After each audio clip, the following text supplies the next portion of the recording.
Alhamdulillahilladzi arsala rasulahu bil huda wa dinil haqq liyuzhirahu 'alad dini kullih walau karihal kafirun. Asyhadu an la ilaha illallah wahdahu la syarikalah wa asyhadu anna Muhammadan 'abduhu wa rasuluhu la nabiyya ba'da. Mari kita senantiasa mengucapkan puji syukur kehadirat Allah Subhanahu wa taala untuk hadir bersama-sama dalam majelis ilmu ini. Tentu doa dan harapan kita semua, semoga kehadiran kita pada sore ini membawa manfaat dan mendapatkan pahala dari Allah Subhanahu wa taala. Sholawat dan salam tak lupa pula kita panjatkan kepada junjungan kita Nabi Agung Nabi Muhammad Sallallahu Alaihi Wasallam. Semoga kita semua ini adalah umatnya yang kelak mendapatkan syafaat dari beliau, dan kita bisa bersama Kanjeng Nabi masuk bersama-sama ke dalam surganya Allah Subhanahu wa taala. Amin ya rabbal alamin. Pada sore ini saya akan membawakan tema yang menurut saya menarik ini untuk kita bahas bersama ya Ibu ya. Penyebab kenapa kita tidak suka dengan perbedaan. Ya, kenapa kita tidak suka berbeda gitu. Karena sebentar lagi kita itu Ramadan ya. Sekarang kita sudah bulan Sya'ban ya. Biasanya kalau sudah Sya'ban itu kita sudah persiapan untuk menyambut datangnya bulan Ramadan. Karena bulan yang kita tunggu-tunggu kehadirannya. Tapi ada kebiasaan sebagian kita itu dalam menyikapi Ramadan itu kita berbeda dalam menyikapinya. Kenapa berbeda? Ya, karena nanti biasanya suka terjadi dalam penentuan satu Ramadannya itu kita berbeda. Jadi ada yang nanti tanggal Masehinya ya, bulan Masehinya beda antara satu organisasi dengan organisasi yang lainnya. Misalnya yang umum terdengar dan organisasi terbesar di Indonesia itu NU dan Muhammadiyah. Atau kita kadang membandingkannya dengan Arab Saudi. Oh, sana udah puasa kok kita belum. Masa kita nggak ngikut Arab Saudi gitu. Nah, sehingga perbedaan-perbedaan itu kadang menjadi gesekan ya bagi sebagian orang, tidak semua, sebagian orang. Kapan mulai puasa Ramadan? Memang kalau dalam bulan Hijriahnya nggak akan berubah. Puasa Ramadan itu pasti dimulai setiap tanggal 1 Ramadan ya. Yang berbeda itu biasanya di tanggal Masehinya ya, karena cara metode yang digunakan itu berbeda. Misalnya Ibu, Muhammadiyah itu jauh-jauh hari sudah menentukan kapan jatuhnya 1 Ramadan. Kenapa? Metode yang digunakan adalah hisab. Hisab itu apa? Model perhitungan. Ada rumus astronomi, pakai ilmu astronomi. Sementara di NU biasanya menggunakan metode ru'yah atau yang kita sebut dengan istilah ru'yatul hilal, melihat hilal. Hilal itu bulan sabit dan muncul belum, dan itu melihatnya benar-benar dengan mata menggunakan alat ya. Nah, antara metode ini tentu saja beda. Yang satu sudah bisa ditentukan kapan puasa, kapan lebarannya pun sudah ditentukan, bisa melalui metode hisab. Sementara yang ru'yah itu dengan melihat bulan. Dan ini biasanya sering terjadi perbedaan. Kadang-kadang sama, ya, kadang-kadang berbeda. Nah, lalu perbedaan itu sebenarnya masalah? Sesungguhnya tidak, Ibu. Ya. Contohnya saja ya, di Indonesia, di negara-negara Islam, orang melaksanakan sholat tarawih itu beda-beda. Kalau kita di Indonesia ada yang sebagian tarawihnya itu berapa rakaat? 8 rakaat. Ada sebagian lagi yang 20 rakaat. Ada 8. Wah, ini yang benar yang mana? Semuanya benar itu, ya. Karena itu dari Kanjeng Nabi dan kita boleh memilih. Yang tidak benar itu adalah yang tidak sholat tarawih. Itu baru nggak benar. Ibu kalau sholat tarawih 8 monggo, ada dalilnya semua. Ya. Mau 20 juga monggo. Bahkan Nabi memberikan contoh kepada kita bahwa beliau itu melaksanakan sholat tarawih berjamaah di masjid itu cuma sekali. Sisanya apa? Beliau melaksanakan sholat tarawih itu di rumah. Supaya apa? Supaya umatnya kita ini nanti tidak mewajibkan sholat tarawih. Nah, begitu bagusnya Nabi mengajarkan kepada kita. Sehingga kalau ibu kalau mau taraweh itu mau 20, mau 8, tidak ada masalah. Belum lagi contoh, ada imam loh sholat di masjid sana. Gimana imamnya? Imamnya tuh nggak pakai bismillah, gitu kan? Langsung alhamdulillahirabbil alamin. Karena kita tidak tahu. Memang ada bismillah yang dijaharkan dinyatakan bacanya, ya. Ada yang tidak dinyatakan atau disir. Jadi yang nggak benar baca bismillah itu sebenarnya disir. Sir itu sembunyi bacanya, nggak dengar. Jadi dia dalam hati bismillahirrahmanirrahim. Langsung alhamdulillahirabbil alamin arrahmanirrahim. Langsung. Lalu kita wah ini tidak sah ini sholatnya ini. Padahal ternyata karena ilmu kita tidak nyampe ke sana. Bismillahnya dibaca, tapi dia baca secara sir, halus cara baca. Ada yang membacanya, itu sudah masalah itu. Ya kan? Penyebab kenapa sih seseorang itu sulit menerima perbedaan? Alasan yang pertama yaitu menganggap diri paling baik dan benar, orang lain tidak. Nah, ini Bu. Jadi orang yang tidak mau menerima perbedaan itu kenapa? Karena menganggap dirinya paling baik dan paling benar, sementara orang lain tidak. Nah, kalau ada orang bilang dikit kita ibadah, tidak sah itu, sampai sholat dari dulu sampai sekarang begitu sholatnya, nggak ada terima itu. Ada loh orang-orang kayak gitu itu, ya. Kalian sampai baca Fatihah gimana? Fatihahnya masih salah cara bacanya. Orang-orang yang seperti itu dia menganggap diri yang paling benar, tapi dia tidak mengajarkan kepada orang yang benar itu seperti ini loh. Ibu misalnya cara baca kita salah, lalu ditahsin, diajarkan oleh orang cara membaca yang benar. Oh yang benar ini ya, itu baru bagus.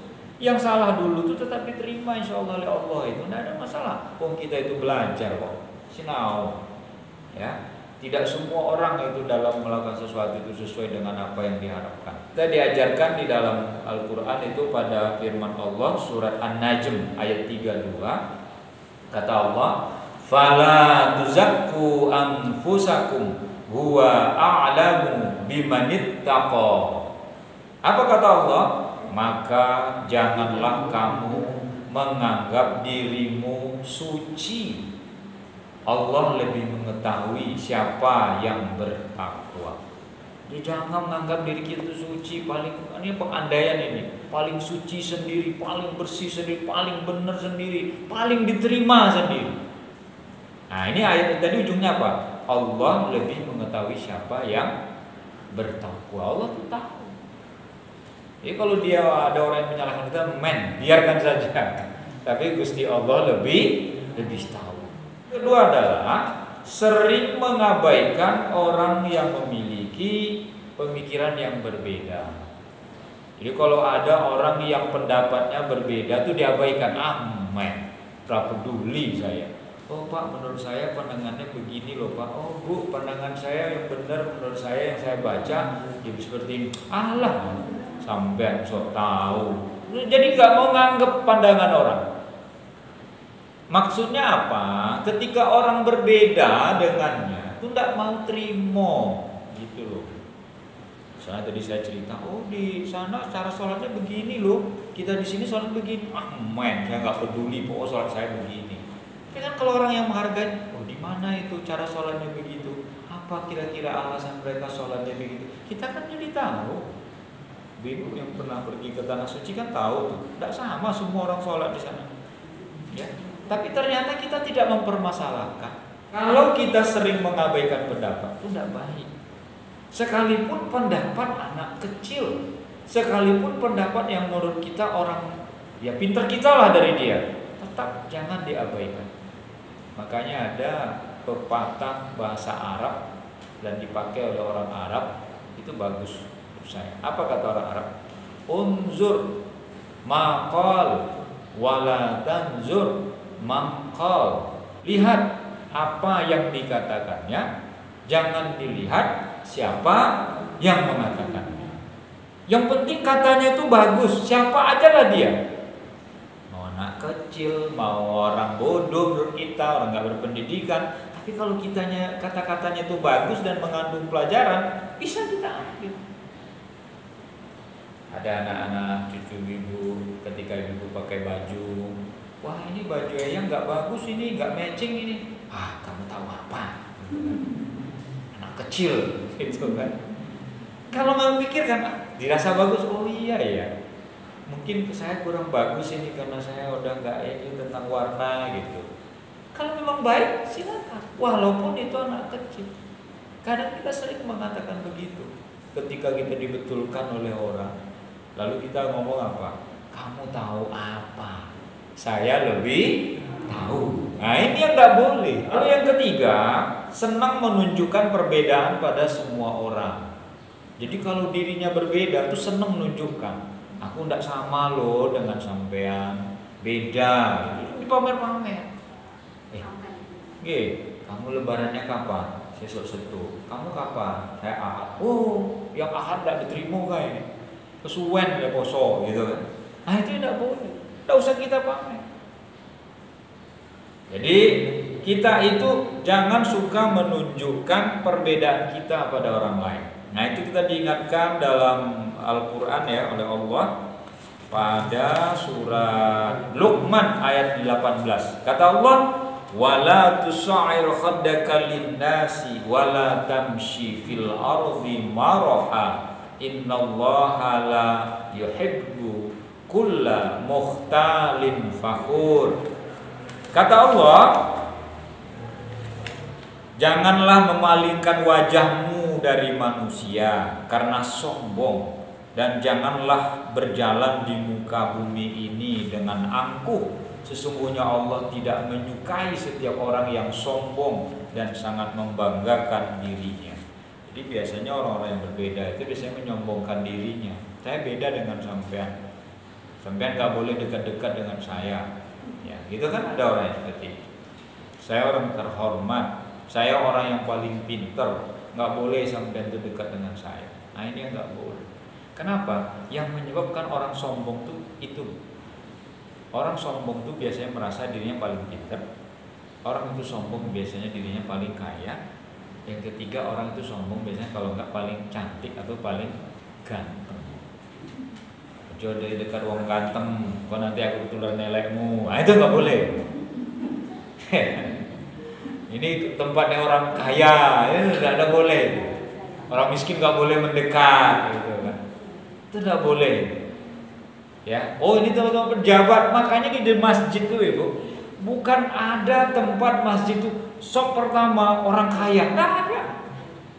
Yang penting siapa yang duluan datang. Ya kecuali misalnya kalau acara resmi ya, mesti Istiqlal, mesti presiden kan sop pertama ya, walaupun tekannya carry gitu ya, karena itu kan acara formal, beda kasusnya. Orang. Tetapi kalau ibu mau dapat, wah saya mau dapat untung, saya harus sop pertama. Oh, bukan ditentukan oleh status kita. Orang kaya di depan enggak. Ya. Orang miskin kalau dia duluan datang ya dia yang di depan. Biar dapat on time.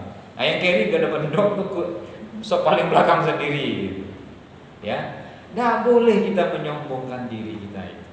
Karena orang-orang yang menyombongkan diri karena kekayaannya nanti dia akan hancur. Kekayaan itu tidak akan selamanya sama dia. Orang-orang yang merasa dirinya paling pintar, ada lagi orang yang lebih pintar dari dia. Orang yang merasa dirinya cantik, ganteng sendiri, yo elek dewe.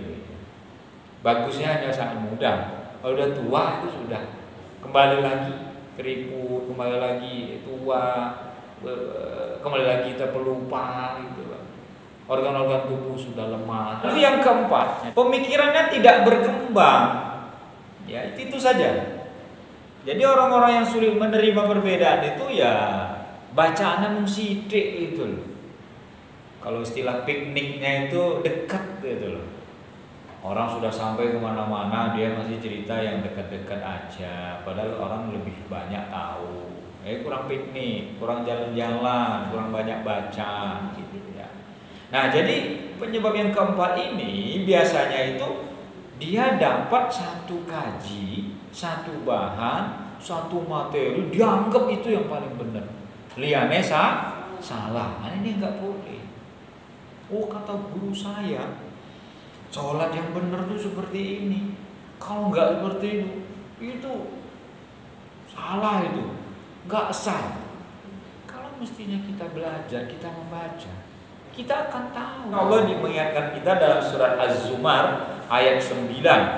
Qul hal yastawil ladzina ya'lamuna wal ladzina la ya'lamun innama yatadzakkaru ulul albab. Az-Zumar ayat 9. Kata Allah, katakanlah, adakah sama orang yang mengetahui dengan orang yang tidak mengetahui? Allah malah bertanya, sama enggak orang yang dong dengan orang yang tidak dong? Tidak sama. Ibu yang sering ngaji, ibu sering belajar, ibu sering mendengar, mengikuti kajian, itu berbeda dengan orang yang tidak ikut kajian. Kenapa? Karena itu tadi nggak sama. Orang yang mendengar itu sumbernya ini, bukunya ini, ustadznya ini, itu berbeda dengan orang yang nggak pernah mendengarkan kajian ustadz, nggak pernah baca buku, nggak mendengar tausiah, nggak mendengar pengajian, gitu kan? Kan banyak tuh ibu orang yang beribadah itu hanya ikut-ikutan saja.